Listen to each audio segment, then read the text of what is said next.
Welcome to What's the Norm, a Gateway Academy presentation. Gateway Academy is a school in Phoenix, Arizona that educates twice exceptional students. Our podcast club consists of high school students who are brand new at writing and recording podcasts. So without further ado, I present to you episode 2 of What's the Norm. Welcome to Liam's Fast Food Picks. Liam, thank you for joining me today. Of course.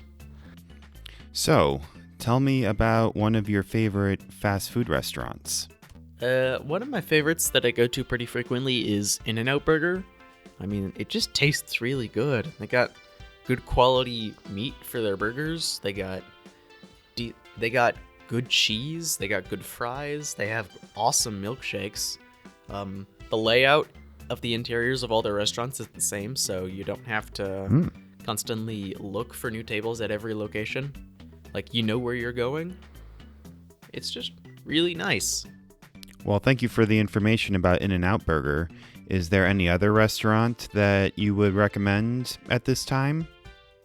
Chick-fil-A is really good. They got really good high-quality chicken, and their waffle fries are incredible. I've never been to either restaurant, so thank you for the recommendation. Do you normally get the fries at Chick-fil-A? Yeah, I usually get 2 small cheeseburgers with some fries and water or soda usually. Oh, okay. Any other restaurants you recommend? Red Robin, they've got burgers and pizza. Also, they have unlimited fries refills, so that's good. Cool. What, in your opinion, makes for a top-notch fast food restaurant? Well, I'd say that the ingredients that they have to use have to be of the best quality possible. Also, they need to have a good restaurant layout and aesthetic to make it, pleasing to be in. Although, it can work if you don't have a pleasing aesthetic. In-N-Out is good, even though it's just white and red. And also, you just need a good variety of foods to pick off from the menu. Absolutely. All right, well, thank you for joining us today. Now we are going to do Mariah's Animal Facts. I am joined by Mariah, a 9th grader at Gateway Academy. Hello. Now, first and foremost, do you happen to have any pets? I have a very sassy cat. What is your cat's name? Her name is Muna. Muna, okay, very cool. Now, I have been told by you that you have a lot of facts about animals. Where would you like to begin? We shall start with the ocean. The ocean? Okay. Did you know cookie cutter sharks are strong enough to bite through submarines? During, I believe, World War II or sometime in the 1800s or 1900s, their U.S. submarines were starting to surface with holes and spots on them. And that people thought that they had been attacked, but in reality it was just a cookie cutter shark that thought the submarines were whales and took a bite. Okay, I will try to avoid cookie cutter sharks going forward. Don't worry, they live in the deep ocean. Oh, thank God, not in Arizona. So you mentioned earlier that you also want to talk about rats. Tell me about rats. Oftentimes people see them as a little grotesque. Do you feel that rats are misunderstood? And yeah, domesticated rats are actually very clean, and they're also very cute. They can be taught lots of tricks, and one experiment even shows that they like to be tickled, but you can't hear the giggles they make. It's very high-pitched. So they giggle, but it's a frequency that humans can't hear. That's cool. Do other animals giggle? Not to my knowledge. Rats are the only ones I really know that giggle. Okay. Do you want to talk about any other animals at this time? I want to tell you guys a story about a very brave pigeon. Great. So, I don't remember the pigeon's name, but he was a carrier pigeon in a war, and the army that he was a part of, they were kind of stuck in this area because if they tried to go out, they would get shot, and then they would either get shot by the enemy or their own troops that didn't know they were there. Sure. So they sent out this pigeon, and unfortunately, the others knew about the carrier pigeons and had been taught to shoot them. However, he ate the bullets and kept flying all the way to deliver the message, and he even received help by the medical people on the team so that he did not die after the war was over. How is that possible that he was able to swallow bullets? And by that I mean he tanked the bullets. Even as he got shot several times. The pigeon did. Okay. But how did the pigeon survive?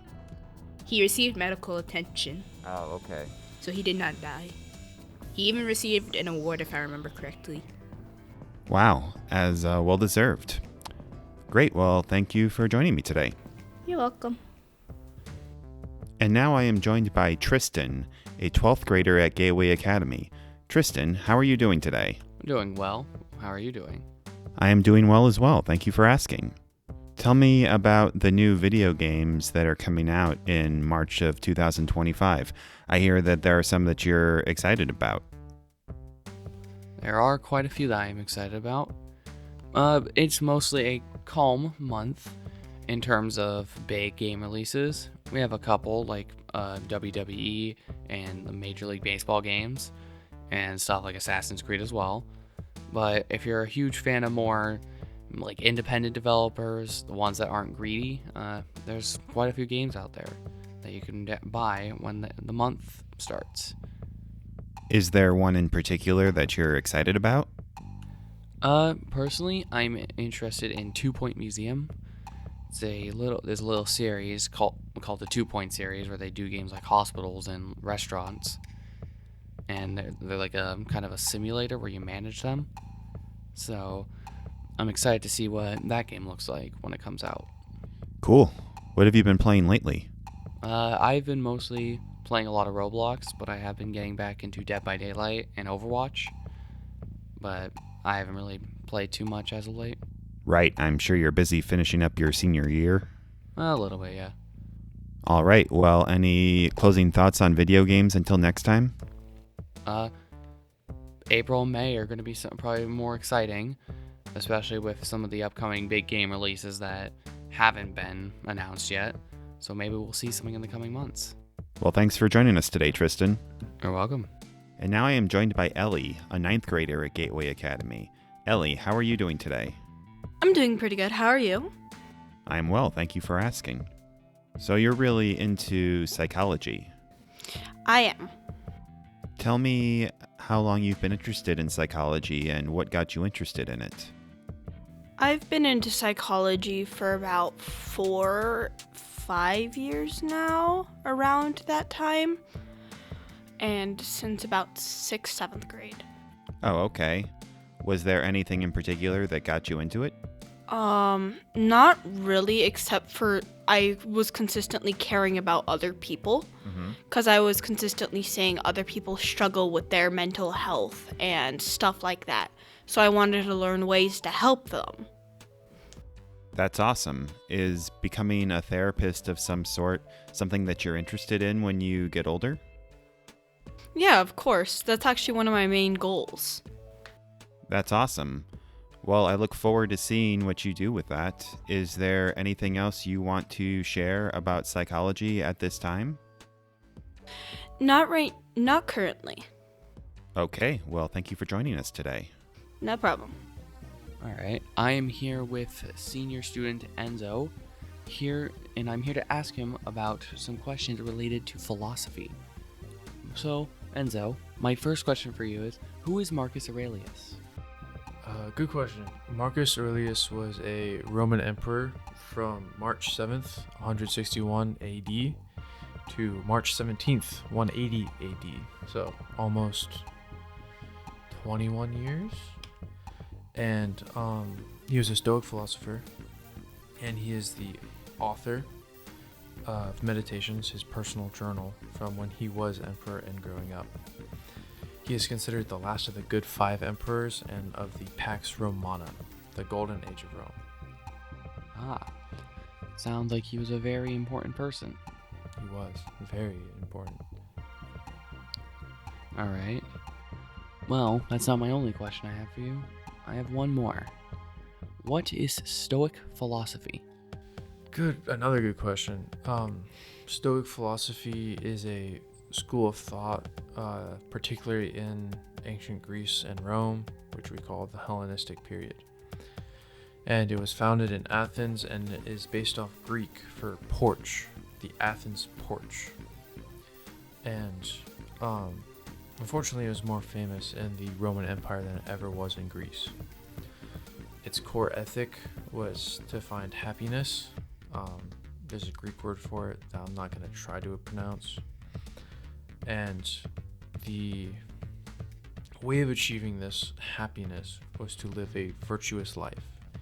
As Marcus Aurelius writes, it is not letting what others do affect you. It is being able to do good despite the world treating you terribly. It's able to get back up after taking 10 punches and take 20 more. Ah. Now, what do you think of Marcus Aurelius? I think Marcus Aurelius is a good role model, especially for young men who might not know what they need in life, who are struggling with some things.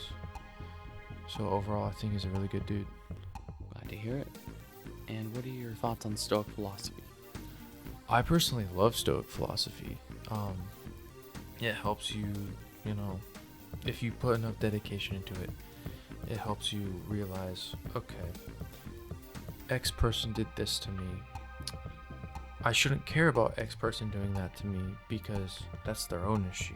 It's a reflection of themselves and not me. Great to hear it. Thank you, Enzo, for this amazing interview. Of course. And I want to hear more about your philosophers in the future. Of course. Thank you for having me. You're welcome.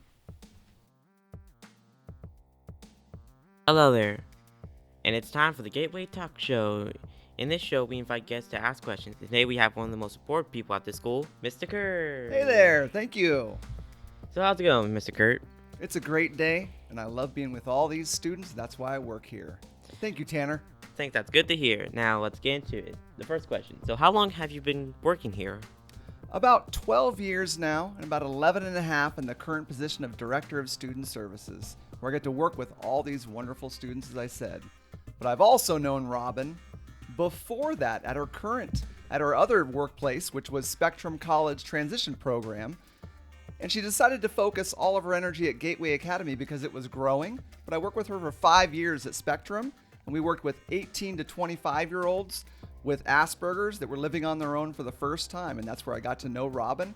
And then once that closed down to focus on Gateway Academy, they brought me over here. Voila, here I am. That must have been a real big change at the beginning, huh? Absolutely. Never worked at a school in my life. Juvenile detention, juvenile intensive probation, juvenile court, locked residential facilities, all with great kids, but I didn't find the time to work with all those kids because they would have 40 kids on a caseload in probation, and you had to see 33 of them each night. You didn't have an 8-hour shift where you could spend quality time with them. At a school, you've got 5 days a week to work with the same kids. It's a beautiful experience. That's the way change happens. It's awesome. All right, next question. How much, well, you already just answered this. How much do you like working with the kids? I love it. That's why I work here, and I mean that from the bottom of my heart. Never met such genuine, big-hearted, creative, intelligent people in my life. Not just students that I work with, but the people in general. Got some great animal lovers, which I am as well, but they're just big hearts and they care and they want to improve just like I do. We all make mistakes, including myself at 53 years old. I'm making mistakes every day. We just don't want to make those repetitive mistakes, and we want to get better, a little bit better each day. That's a good goal to look at it. Boom. Yes, I couldn't agree more. Now for our next question. How do you feel about being one of the most fashionable people at the school? Every year when there's a certain event, you always go all above and beyond, wearing the best outfits. Thank you so much. That's a wonderful compliment. The fact that I brought up a fashion show and invented that is hilarious to everyone because of the fact that I'm so non-fashionable in general. I wear black flannel, then I'm going to wear black pants. If I wear a red flannel, I'll wear some blue pants or something like that. I have no style, really, just my own comfortable style. But I wanted the fashion show where our kids could kind of do their wacky stuff, or dress formally, or dress as a bald eagle, or dress as a Pokemon. I don't care what it is. I just wanted them on stage going, I can do this. Because at traditional schools, maybe a fashion show is just kind of that European model, runway, everyone's formal, it's kind of strict what you can wear. On ours, you can do whatever you want, pick your own music, and have a blast. And it's turned into one of our favorite shows of the entire year. The energy level this year was our best ever. The audience participation, everyone was going wild, and Enzo kind of capped it off with the toga Roman theme, and it was funny. It was awesome. All right, nice. And all right, so this is our second to last question. So do you think this is your forever job, what you're going to do for the rest of your life? Or Absolutely. I'm already 53, soon to be 54, Cinco de Mayo, little known fact. But I love this line of work, and I love not sitting in an office, not sitting at a desk. I'm always moving around. It's not always about concerns or issues or taking care of kids that are upset. It's uplifting people. It's having fun with kids. It's going the extra mile for them, taking them out for look for jobs, taking them out to a specialty school like an art school they might be interested in, taking them out with friends to go out to lunch, experiencing things outside of school as well, inventing new activities. Robin's always been cool about saying yes to my wacky ideas, and they are wacky, but she's usually like, yes, let's see where it goes. It's an awesome experience every day, and I've had jobs where they weren't awesome experiences, whether it was an assistant manager or a boss you didn't really get along with, or the job, the lifestyle it was with it didn't work out so well with my brain. This job just works for me, and I love it. Thank you for asking that question, though. No problem. And this is our final question. Do you think there's anything you would like do you like Gateway in general? And if so, what do you think could be improved? I love Gateway, but check this out. I said this for the last 7 years. The more technology we get, the more intellectually astounding, amazing property we get, the more advanced stuff like we get, like drones and tech class and 3D vision goggles, all that stuff, virtual reality, AI stuff, robots. I want it all. I want even this podcast setup you have right now is new. I want to keep inventing that stuff and keep bringing it in. It's going to be a little bit more money, but I think it brings more students, like minds like yourself, Tanner, and we can use this stuff. It's not just there for show. We can use the 3D printers, get bigger and better ones, and just keep developing our tech program here. I think it's a huge model for the future. Yes, I can agree more. It's just wonderful how the mix of some new invention of technology for teaching kids, it's still mixing with like the classic school methods, like that. Absolutely. The traditional old school, it can be beautiful for certain brains, but for our brains, we want to kind of invent that new school approach. And that's what we're trying to do, because you're very important to us, and so are the rest of the 124 students that are here as well. And their brains are telling us they want non-traditional kind of creative approaches, and that's what we're going to bring to them. I couldn't agree more. Well, that's all the time we have. See you next time. Thank you.